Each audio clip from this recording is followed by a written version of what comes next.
মাত্র 28 টাকা কেজি দরে পাওয়া যাচ্ছে আলু। সাধারণ মানুষের জীবনযাপনের কথা চিন্তা করে তৃণমূল সুপ্রিমো মমতা বন্দ্যোপাধ্যায়ের নির্দেশে সমগ্র রাজ্য জুড়ে সরকারি সহায়ক মূল্যে বিভিন্ন খাদ্যদ্রব্য বিক্রি শুরু হয়েছে। পূর্ব বর্ধমানের মঙ্গলকোট ব্লক তা থেকে পিছিয়ে নেই। প্রতিটি গ্রাম পঞ্চায়েত সহ মঙ্গলকোট ব্লক চত্বরে সরকারি সহায়ক মূল্যে আলু বিক্রির স্টল করা হয়েছে।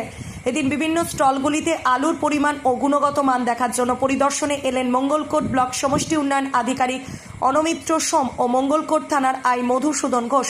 পাশাপাশি আলুর স্টোর কেন্দ্রগুলো পরিদর্শন করলেন।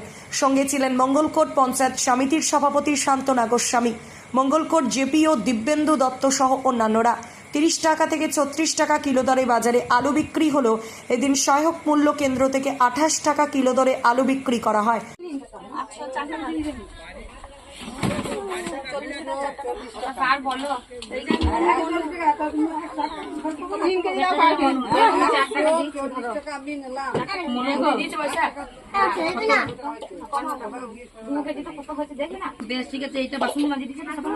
আর এটা ইয়ে কি নাম লিখবে? আমার নাম চিন্ময়। ও দিয়ে দিলি তো? হ্যাঁ দিয়ে দিয়েছে।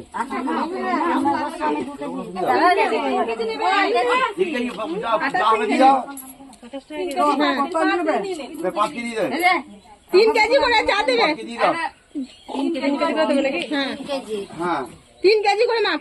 পাঁচ কেজি দেবে নাকি? না 3 কেজি করে। লিখে নাও 3 কেজি, কাকার নামটা লিখে নাও।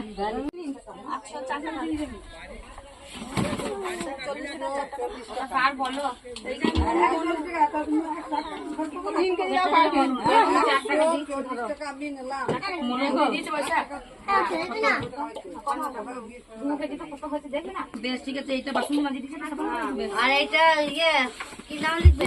আমার নাম চিন্ময়। ও দিয়ে দিলি তো? হ্যাঁ দিয়ে দিয়েছে।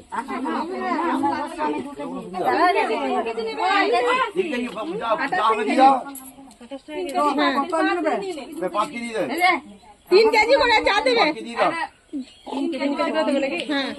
হ্যাঁ 3 কেজি করে মাপ। পাঁচ কেজি দেবে নাকি? না 3 কেজি করে। লিখে নাও 3 কেজি, কাকার নামটা লিখে নাও। মঙ্গলকোট থেকে সঞ্জয় মণ্ডলের রিপোর্ট, সোজা কথা।